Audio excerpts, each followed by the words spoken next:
Hi everyone, I'm Rajesh. Welcome to my YouTube channel. ఈరోజు నేను చెప్పబోయే టాపిక్ మీకు ఈ థంబ్నెయిల్ చూడంగానే అర్థమైపోయి ఉంటుంది క్లియర్గా. నేను యాక్చువల్గా చిన్నప్పటి నుంచి సినిమాలు బాగా ఎక్కువగా చూసుకుంటూ పెరుగుతూ వచ్చానమాట.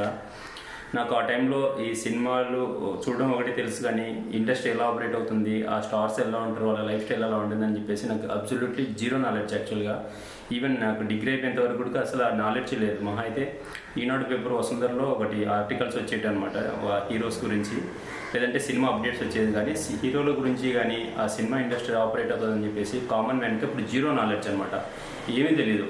ఇప్పుడు నేను చెప్పబోయే టాపిక్ సినిమా ఇండస్ట్రీలో నడిచే క్యాస్టింగ్ కౌచ్ల కన్నా, తర్వాత కమిట్మెంట్ల కన్నా కూడా చాలా ప్రమాదకరమైనది అనమాట. అది మిడిల్ క్లాస్ వాళ్ళకి ఎంతగా ఎఫెక్ట్ అవుతుంది అనేది మీకు ఇప్పుడు షేర్ చేయబోతున్నాను. సినిమా ఇండస్ట్రీ మనకు ఆల్మోస్ట్ ఒక 2010-15 వరకు కంప్లీట్గా ఒక రిచ్ పీపుల్ ఉండే వాళ్ళకి, వెల్ సెటిల్డ్ ఉండే వాళ్ళకు ఒక ఆప్షన్ లాగా పెట్టుకొని ట్రై చేసుకొని వెళ్ళేవాళ్ళు సినిమా ఇండస్ట్రీలోకి. సస్టైన్ అవ్వాలి, లేదంటే వాళ్ళకి ఆల్రెడీగా వాళ్ళు కొంచెం రిచ్ కాబట్టి మళ్ళీ లైఫ్లోకి వచ్చిన కూడా ఏదో ఒకటి బిజినెస్లు చేసుకుంటా మొత్తానికి అలా లైఫ్ సస్టైన్ చేసుకునేవాళ్ళు. తర్వాత కట్ చేస్తే కోవిడ్ తర్వాత మొత్తము సినిమా ఇండస్ట్రీనే మారిపోయింది. ఈవెన్ కోవిడ్ టైంలో కూడా సినిమా ఒక వారం రోజులు రన్ ఉండేదన్నమాట. ఏ పెద్ద సినిమా చూసుకున్నా కూడా వారం రోజులు రన్, మహా అయితే 2 వారాలు 30 రోజులు రన్ ఉండేది. ఇప్పుడు కోవిడ్ తర్వాత ఈ ఓటీటీ ప్లాట్ఫామ్స్ వల్ల, ప్రొడక్ట్స్ ఎక్కువ అవడం వల్ల, మొత్తం అదర్ సినిమా ఇండస్ట్రీ వాళ్ళలో కూడా రిలీజ్ అవ్వడం వల్ల ప్రొడక్ట్స్ చాలా ఎక్కువైపోయాయి.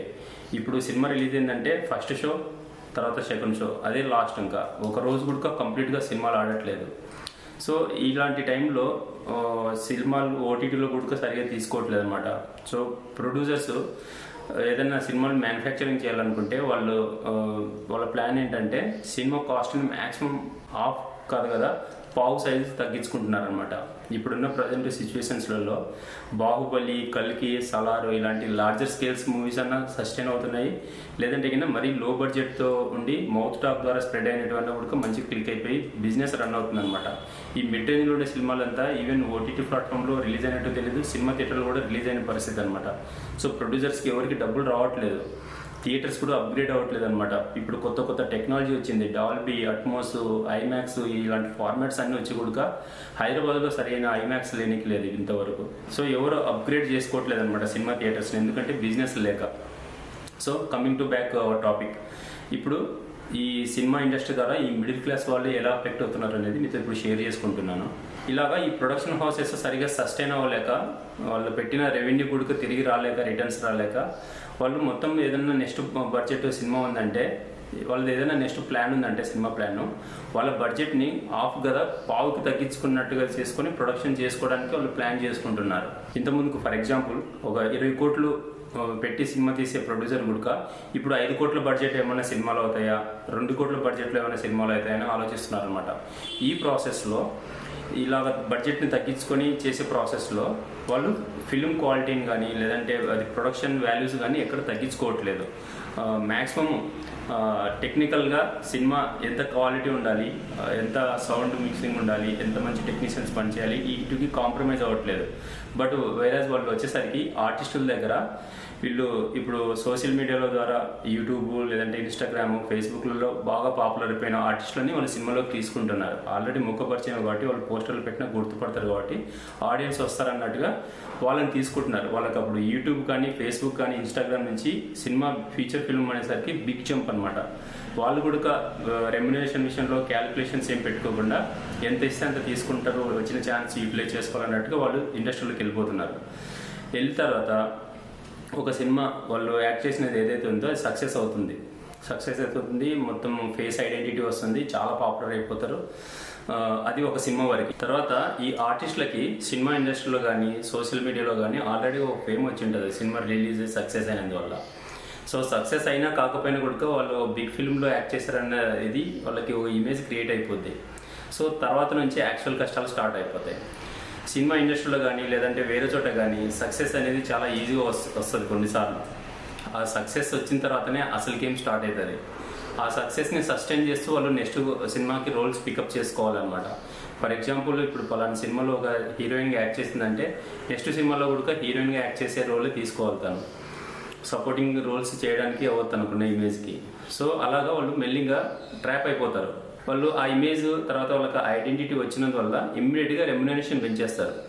యాక్చువల్గా వాళ్ళు తీసుకోవడానికి మేజర్ రీజనే రెమ్యునరేషన్ ఎగ్గొట్టచ్చు, లేదంటే తక్కువ వచ్చిన ఇంటెన్షన్తో వాళ్ళని ఆ సినిమాలోకి తీసుకుంటారు. బట్ వేరే వాళ్ళ సినిమా క్లిక్ అయిపోయిన తర్వాత రెమ్యునరేషన్ పెంచుకునేసరికి వేరే ప్రొడక్షన్ హౌస్ వాళ్ళు కూడా వీళ్ళని క్యాస్టింగ్ చేసేటప్పుడు వాళ్ళు చెప్పే రెమ్యునరేషన్ క్లోజ్ టు ఇంకా ఏదైనా అదర్ పాపులర్ ఆర్టిస్ట్కి కొంచెం దగ్గరలో ఉందనుకుంటే రెమ్యునరేషన్ దాని బదులు వాళ్ళనే పెట్టుకోవచ్చు కదా అన్నట్టుగా వీళ్ళని స్కిప్ చేసేసి వేరే వాళ్ళని పెట్టుకొని వీళ్ళకి అవాయిడ్ చేస్తూ వస్తారనమాట. సో మెల్లింగా వీళ్ళకి ఆపర్చునిటీస్ తగ్గిపోతాయి. రాను రాను వాళ్ళు ఇంకా డౌన్ గ్రేడ్ చేసుకొని సినిమాలో ఏదో రోల్ చేయడానికి ఫిక్స్ అయిపోవాలి. అక్కడ నుంచి డౌన్ఫాల్ కంప్లీట్గా స్టార్ట్ అయిపోతుంది వీళ్ళకి. సో అది నడిచేది. వాళ్ళు వెళ్ళిపోయి యూట్యూబ్లో ఇంతకుముందుకి ఏదైతే వీడియోలు చేసుకుంటారో అది కూడా చేసుకోలేని పరిస్థితి అనమాట. ఓ ఇమేజ్ నుంచి ఇంకో ఇమేజ్కి వాళ్ళు షిఫ్ట్ అవ్వలేక అలాగా చాలామంది ఆర్టిస్టులు నేను ఓపెన్లో ఒక హీరో పక్కన ఒక ఆర్టిస్ట్ ఉంటాడు, వాడు చాలా పేరు వచ్చింది, తర్వాత ఏ సినిమాలో కనిపించలేదు. మేబీ నేను చూడలేదేమో కానీ అంతగా పాపులర్ అవ్వలేదు అనమాట. తర్వాత మా ఊరి పక్కన లక్కసాగరం అని చెప్పేసి పార్వతి అనే అమ్మాయి అనమాట, సింగరు. తనకు జీ స్టూడియోలో ఒక మ్యూజిక్ షోలో ఆపర్చునిటీ వచ్చిందనమాట. చాలా పాపులర్ చేశారు. ఒక 3 months వరకు అమ్మాయి హవా నడిచింది. తర్వాత అమ్మాయి నోవేర్. తర్వాత బేబీ అని చెప్పేసి ఒక సింగర్ని తీసుకొచ్చారు, ఒక ఆవిడ పాటలు చాలా బాగా పడేది. తర్వాత సో ఇలాగ చాలామంది ఓవర్ నైట్లో స్టార్ట్లు అయిపోవడము, దాన్ని సస్టైన్ చేయలేక మళ్ళీ వాళ్ళు కంబ్యాక్ అవ్వడం జరుగుతుందన్నమాట. కొంతమంది ఈ ప్రాసెస్లో చాలా డిప్రెషన్ అయిపోయి కెరీర్ ఎటు తెలుసుకోలేక అటు ఇటు కాకుండా అయిపోయే పరిస్థితి అనమాట. మీరు ఇలాంటి ఆర్టిస్టులకి, ఇలాంటి టెక్నీషియన్స్కి నా విజ్ఞప్తి ఏంటంటే, మీరు ఆ సినిమాలో క్యాస్ట్ చేస్తున్నది ఒక రీజన్, ప్రొడ్యూసర్స్కి రిటర్న్స్ లేక డౌన్ క్యాస్టింగ్ చేసుకొని వాళ్ళు మీ దగ్గరకు వచ్చేసి మీకు ఆల్రెడీ ఫేమ్ ఉంది క్యాస్ట్ చేసుకోవడానికి కోసమని మీకు ఆపర్చునిటీ చేసే తప్పక మిమ్మల్ని ఎతికి పట్టుకొని మీ ఇంటి దగ్గరకు వచ్చేసి మిమ్మల్ని ఆఫ్ చేసుకోవట్లేదు అనమాట. అది ఫస్ట్ గుర్తించాలి. తర్వాత మేబీ సినిమా హిట్ అయిన కూడా పాపులారిటీ వచ్చినా కూడా అది మీ వల్ల వచ్చిందా లేదంటే ఏంటని చెప్పేసి మీ బ్యాగేజ్గా పెట్టుకోవద్దండి. దాన్ని ఒకసారి బ్యాగేజ్ పెట్టుకోవడం స్టార్ట్ చేసిన తర్వాత మీరు ఆ ఇమేజ్ నుంచి మీరు డౌన్ఫాల్ కావడం చాలా చాలా కష్టం అది. సో ఏదైనా ఒక సినిమా ఉందంటే ఆ ట్రెండ్లో అది ఫిట్ ఇన్ అయిపోయి అది సక్సెస్ అయింటుంది. అది సక్సెస్ అనేది ఎప్పుడు కంటిన్యూ కాదు, ఫెయిల్యూర్ అనేది కూడా కంటిన్యూ కాదు. సో మీరు ఆ ప్రాసెస్లో మీరు లక్కీగా ఫార్చునేట్గా అక్కడ ఉన్నారు కాబట్టి హ్యాపీ. సో మీకు సినిమాలో అవకాశం రావడం ఒక శాపం అనేది అది చెప్పట్లేదు. నేనేం చెప్పదలుచుకుంటున్నానంటే, ప్రొడక్షన్ హౌస్లు వాళ్ళ ఆపరేషన్స్, వాళ్ళ టేకింగ్స్, వాళ్ళ ప్లానింగ్స్, వాళ్ళ బడ్జెటింగ్స్ ఇవన్నీ మారిపోయినందువల్ల ఎక్కడో మారుమూలన ఉన్న వాళ్ళని ఫైండ్ అవుట్ చేసుకొని సోషల్ మీడియా ఇన్ఫ్లుయెన్సర్ని వాళ్ళ సినిమాల్లో క్యాచ్ చేసుకోవడానికి వాళ్ళు ఒక అవకాశంగా చూస్తున్నారన్నమాట. ఓన్లీ రెమ్యునరేషన్ విషయంలోనే ప్రజెంట్ ఉన్న ఆర్టిస్ట్లకి రెమ్యునరేషన్ ఇచ్చేస్తే ఓవర్ బడ్జెట్ అయిపోయి సినిమాకి రిటర్న్స్ కూడా రావట్లేదని చెప్పేసి మిమ్మల్ని ఆఫ్ చేసుకున్నారు. వేరే రీజనే లేదు. ఆ మాత్రం దానికి మీరు పొంగిపోయి ఆ ఇమేజ్ని ఎక్స్ట్రా బ్యాగేజ్ వేసుకుంటేనా ఆల్రెడీ చేసే యూట్యూబ్ ఛానల్లో వీడియోలు చేయక మీకు సినిమా ఆఫర్స్ రాక ఎటు కాకుండా ఊరిపోతారు. మీకు ఎక్స్పెన్సెస్ కూడా పెరిగిపోతాయి. ఒకసారి స్టార్డమ్ వచ్చిన తర్వాత మీకు కార్లోనే వెళ్ళాల్సి వస్తుంది, లేదా ఫ్లైట్లోనే జర్నీ చేయాల్సి వస్తుంది అనమాట. సో ఎక్స్పెన్సెస్ కూడా పెరిగిపోతాయి. ఆ ఎక్స్పెన్సెస్ తగ్గట్టుగా మీకు ఆఫర్స్ కూడా రావు. సో మీరు ఈ విషయంలో చాలా చాలా ఆచితూచి అడిగేయాలి. ఇది జస్ట్ ఒక లైఫ్లో ఒక స్టెప్ లాంటిది అనమాట. అది ఆ స్టెప్ ఎక్కడి వరకు తీసుకెళ్తుంది అనేది మీరు నిర్ణయించుకుంటున్నారు కానీ లైఫ్ నిర్ణయించుకుంటట్టుగా ఉండకూడదు అనమాట. ఫర్ ఎగ్జాంపుల్కి కలర్ ఫోటో సినిమా డైరెక్టర్ కానీ, కేర్ ఆఫ్ కంచర్పాలెం డైరెక్టర్ కానీ, వకీల్ సాబ్ మూవీ డైరెక్టర్, తర్వాత భీమ్లా నాయక్ డైరెక్టర్, వీళ్ళందరూ మంచి మంచి సినిమాలు తీసేసి ఇప్పుడు నెక్స్ట్ సినిమాల్ని అనౌన్స్ చేయక వాళ్ళు అసలు ఏం చేస్తున్నారు కూడా తెలియని పరిస్థితి అనమాట. సినిమా ఛాన్స్లు కూడా ఇలానే ఉంటాయి. అంత పాపులారిటీ పవన్ కళ్యాణ్ గారు లాంటి వాళ్ళని డైరెక్ట్ వాళ్ళకి నెక్స్ట్ సినిమాలు ఎందుకు దొరకట్లేదంటే బికాజ్ ఆఫ్ ఇదన్నమాట రీజన్. నా రియల్ లైఫ్లో జరిగిన ఒక సంఘటన మీతో షేర్ చేసుకొని ఈ టాపిక్ ఇక్కడితో కంక్లూడ్ చేస్తాను. అరవింద సమేత ఆ సినిమా టైంలో సేమ్ ఒక పల్లెటూరు బ్యాక్డ్రాప్ ఒక స్టోరీ నేను రాసుకొని కంప్లీట్గా బాండెడ్ స్క్రిప్ట్ పెట్టుకొని నేను హైదరాబాద్లో వెళ్ళి దాదాపు 1 year పాటు ట్రై చేశాను అనమాట.